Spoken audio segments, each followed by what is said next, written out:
Pourquoi dit-on que les multinationales représentent un réel danger pour la croissance et le développement de l'Afrique?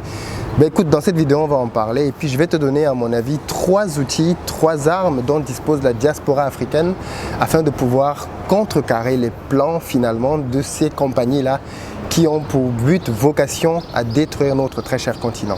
C'est parti. Salut, c'est Philippe d'Investir au pays et au travers de cette chaîne, j'accompagne la diaspora africaine dans l'entrepreneuriat et dans l'investissement.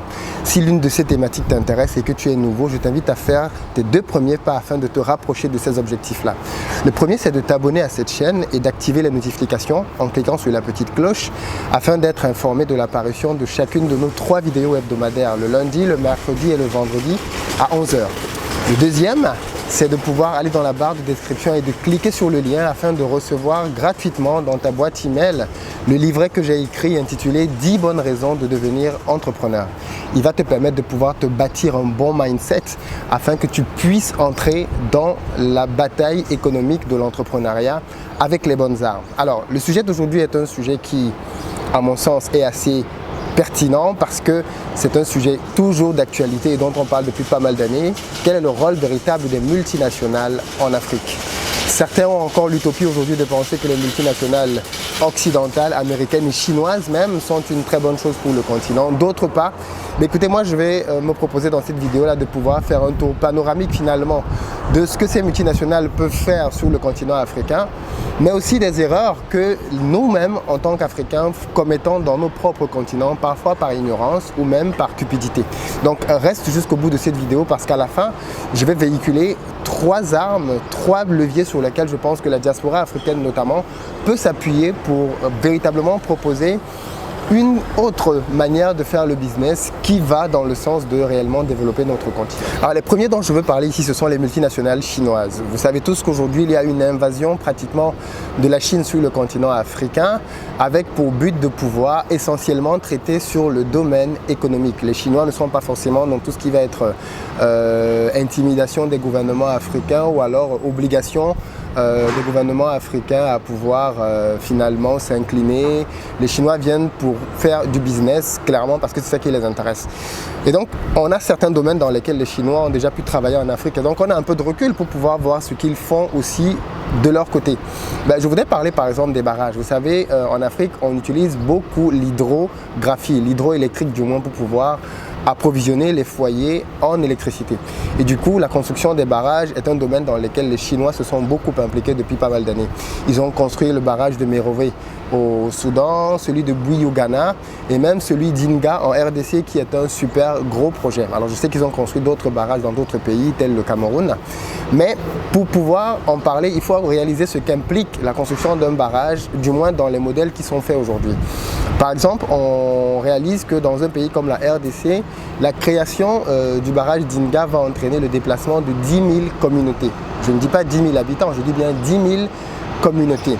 Et ces déplacements-là, bien évidemment, vont entraîner énormément de changements dans la vie de ces populations-là. Et ce n'est bien évidemment pas pour leur bien qu'on va les déplacer. La deuxième chose, c'est qu'il faut savoir que les barrages qui sont construits, malheureusement, ne profitent pas aux populations.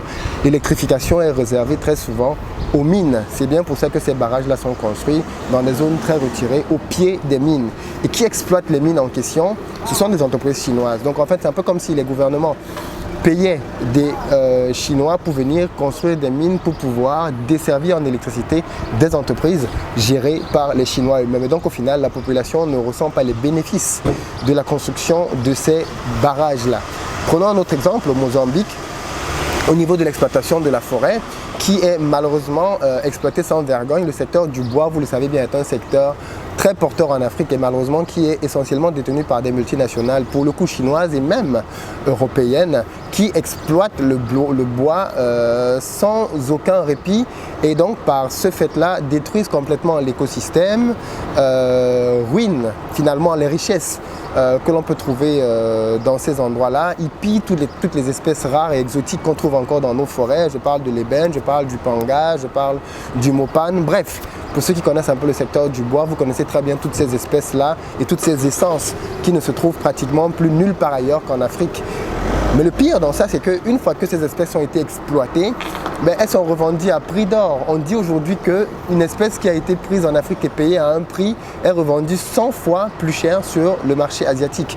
Vous imaginez le type de marge qu'une entreprise peut se faire à revendre 100 fois plus cher un produit qu'elle a pris sur le continent africain. Alors bien évidemment, tout ceci existe et est entretenu par la corruption, parce que personne de logique et de normal ne peut accepter de vous vendre un produit qu'il peut lui-même revendre 100 fois plus cher sur un autre marché. C'est bien parce que vous lui donnez un pot de vin, et ça c'est le côté coupable des autorités africaines qui acceptent pour pouvoir satisfaire quelques intérêts égoïstes de mettre en péril plusieurs générations d'Africains. Mais je ne vais pas parler que des Chinois, je veux aussi parler de l'exploitation qui est faite par les Occidentaux. Et là, je vais parler des mines. Parce que dans le domaine des mines, on trouve aussi pas mal d'entreprises occidentales, canadiennes, américaines et même européennes. Prenons le cas du Ghana par exemple, dans lequel on dit que 95% des petites mines qui existent dans le pays sont illégales. Qui dit mine illégale dit zéro impôt de payer. Il faut bien comprendre ce que ça signifie qu'une entreprise est illégale. Mais qui dit que des mines sont illégales et que ce type de chiffres sont reconnus, veut dire que la corruption est finalement devenu comme un sport national, connu de tous et entretenu par tous les acteurs qu'il y a localement. Donc l'exploitation des mines est une activité finalement de très courte durée qui elle-même entraîne des conséquences très longues, tout au moins sur le plan environnemental. Parce qu'en fait, il faut savoir que l'exploitation d'une mine change l'environnement naturel, justement à cause de l'addition des matières chimiques et des substances toxiques déversées dans les rivières et dans les puits. Mais les mines aussi à ciel ouvert, telles qu'on peut les connaître dans beaucoup de pays, type la RDC, entraînent une déforestation, entraînent l'érosion du sol, la dégradation de la terre et bien évidemment la pollution de l'air et la contamination de l'eau.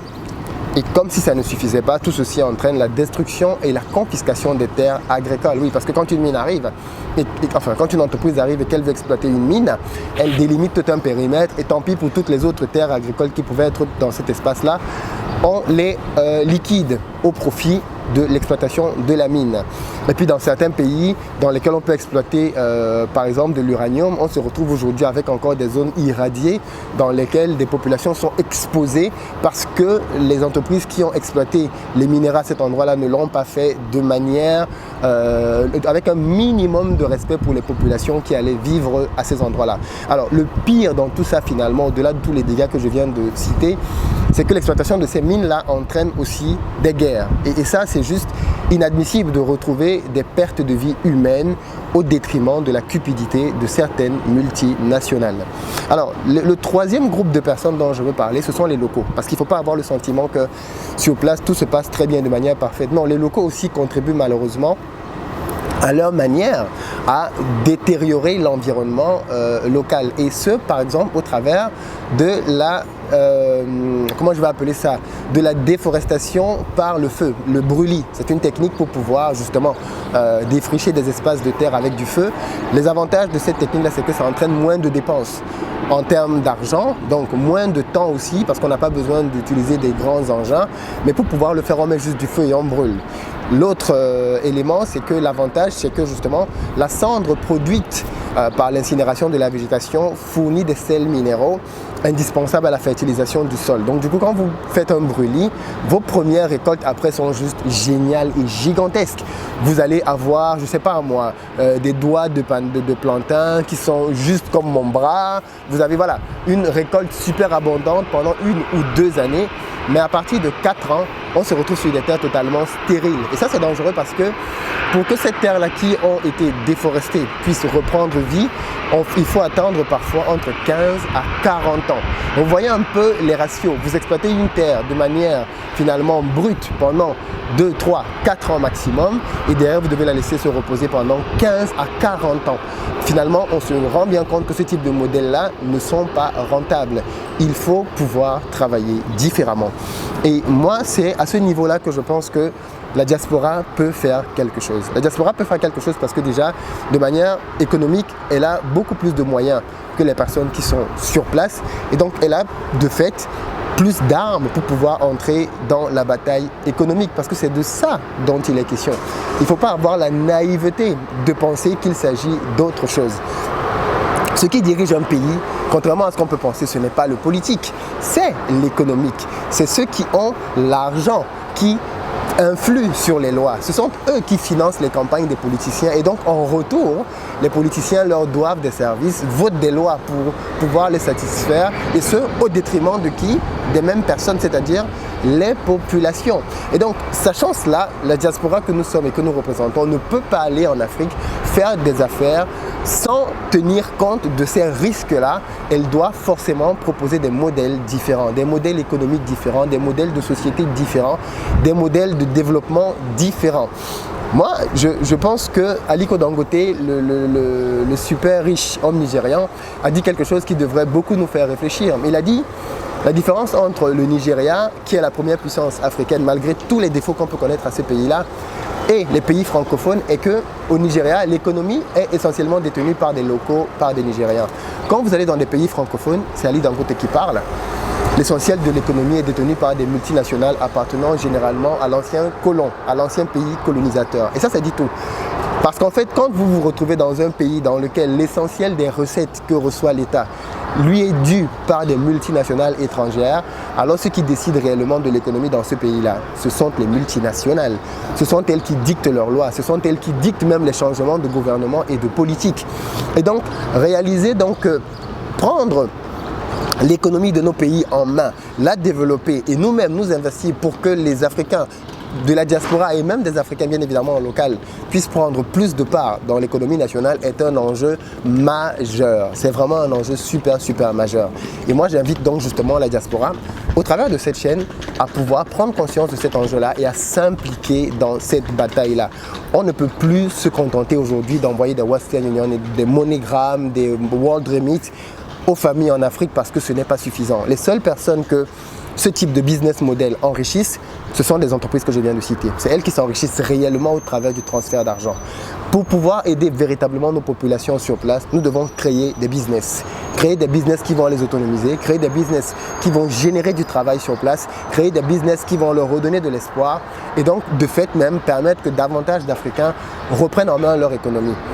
On n'a pas besoin de créer des multinationales pour reprendre en main nos économies. D'ailleurs, tout le monde sait aujourd'hui que la force d'une économie est détenue par ses PME, pas par les multinationales. Donc ce dont nous avons réellement besoin, c'est que vous et moi, toi et moi, puissions créer des entreprises de petite taille, de taille moyenne, qui vont grandir et qui vont elles-mêmes avoir un impact réel et concret sur nos économies. Seul, je ne peux pas faire grand-chose, mais si ensemble nous nous y mettons, alors nous allons créer une taille critique, une masse critique qui, elle, va pouvoir peser davantage et donc avoir un impact concret, réel, sur le développement du continent. Et donc, pour terminer, je vais te donner les 3 secteurs, les 3 leviers sur lesquels je pense que les Africains peuvent s'appuyer pour pouvoir bâtir des entreprises différentes, des entreprises qui vont apporter sur place d'autres valeurs. Et pour moi, ces 3 leviers sont tout d'abord un levier économique. Il faut créer des entreprises qui vont rapporter de l'argent. Je ne suis pas en train de dire qu'il faut faire du social, ce n'est pas le but. La fonction même d'une entreprise, c'est de pouvoir générer des profits. Si une entreprise ne génère pas de profit, elle est destinée à mourir. Donc, il faut pouvoir bâtir des business models profitables. Mais une fois que j'ai dit ceci, il faut pouvoir bâtir des business models profitables en tenant en compte 2 éléments. Le premier, c'est l'environnement. Je vous ai pris tout à l'heure l'exemple de l'agriculture et c'est un exemple qui, à mon avis, est supposé être assez parlant. Si nous voulons pouvoir permettre à notre continent de pouvoir se développer sur le long terme, alors les business que nous devons développer doivent être des business sur le long terme aussi. Nous ne pouvons pas faire des business de mafieux ou des business de prédateurs qui vont juste nous donner de l'argent pendant 5 ans et après, on se barre comme si on était des mercenaires. Nous devons créer des entreprises qui respectent l'environnement, par exemple en agriculture, qui respectent la terre. Nous devons pouvoir nourrir les terres pour pouvoir faire sur cette terre-là une agriculture à très long terme. Devinez quoi, quand vous nourrissez la terre, quand vous l'entretenez bien, les années passant, elle ne s'approvit pas, elle s'enrichit plutôt et vous permet de pouvoir gagner de plus en plus d'argent. Et c'est ce type de business-là que moi je prône clairement. Ce que je dis là en agriculture est valable aussi bien évidemment en élevage. Le but ce n'est pas de pouvoir faire des fermes par exemple de poulets dans lesquelles vous allez faire comment j'appelle ça, je ne retrouve pas le terme, mais le but moi c'est pas de pouvoir produire, je sais pas moi, excessivement d'animaux dans un même bâtiment qui derrière vont vous obliger à pouvoir recourir à une industrialisation massive qui va entraîner que vous allez doper vos animaux pour qu'ils puissent atteindre une certaine performance, les revendre sur le marché et donc donner aux populations africaines une nourriture de très mauvaise qualité. Ce n'est clairement pas ça l'objectif. Il faut pouvoir préserver la diversité qui existe sur le continent africain. Il faut pouvoir préserver les ressources naturelles et énergétiques. Il faut pouvoir se servir de la nature comme un allié et pas comme de quelque chose que l'on exploite juste sur le très court terme. Le troisième volet qui, je pense, doit pouvoir être intégré dans nos entreprises, après le volet économique et le volet environnemental, c'est le volet sociétal. Si vous créez une entreprise et qu'elle vous rapporte des bénéfices, je pense qu'il faut penser à les réinvestir sur place. Aliko Dangote a dit d'ailleurs, comme je l'ai dit dans une précédente vidéo, si vous me donnez 5 milliards de dollars, je les réinvestirai entièrement au Nigeria. Tout l'argent que votre bénéfice vous donne, du moins une grande partie, doit pouvoir être réinvesti sur place pour pouvoir améliorer le niveau de vie des populations en créant par exemple des écoles pour investir dans l'éducation, en créant des hôpitaux pour pouvoir investir dans la santé, en créant par exemple des emplois justement dans ces différents secteurs périphériques et en promettant d'autres valeurs telles l'équité, l'égalité au niveau des salaires hommes-femmes et d'autres choses qui peuvent vous sembler être pertinentes et qui méritent d'être valorisées sur le continent africain. Donc voilà à peu près ce que je voulais partager avec vous. Ces trois leviers-là sont des leviers super importants sur lesquels je pense que tout Africain, toute personne de la diaspora qui veut investir en local doit véritablement le mot m'échappe, mais doit véritablement prendre en compte, c'est ça, pour pouvoir créer un business rentable. Donc pensez au volet économique, il faut que ce soit rentable et je vous invite bien évidemment à pouvoir travailler dans ce sens-là, à rentabiliser vos business, mais il faudrait pouvoir faire un business qui soit respectueux de l'environnement et un business qui contribue à redistribuer ce que l'on gagne en l'investissant dans la société. Donc voilà à peu près ce que je voulais dire. Dans les commentaires les amis, dites-moi ce que vous pensez de ceci. Qu'est-ce que vous pensez qu'on pourrait faire d'autre pour pouvoir améliorer le sort de notre continent? À quel niveau pensez-vous que la diaspora peut intervenir? J'ai cité 3 éléments, mais peut-être que vous en avez d'autres. Dites-nous tout ça dans les commentaires afin que l'on en parle. Et puis comme d'habitude, n'hésitez pas à partager massivement cette vidéo afin que de plus en plus de personnes nous rejoignent sur la chaîne. C'est toujours un plaisir pour moi de vous tenir compagnie dans cette chaîne-là et de partager autour de cette thématique qui, comme vous vous en rendez bien compte, me passionne. Et je suis bien heureux de voir que la communauté grandit de plus en plus. Je vous remercie pour les partages massifs des vidéos que vous faites déjà. Donc likez, abonnez-vous et partagez massivement. À très bientôt.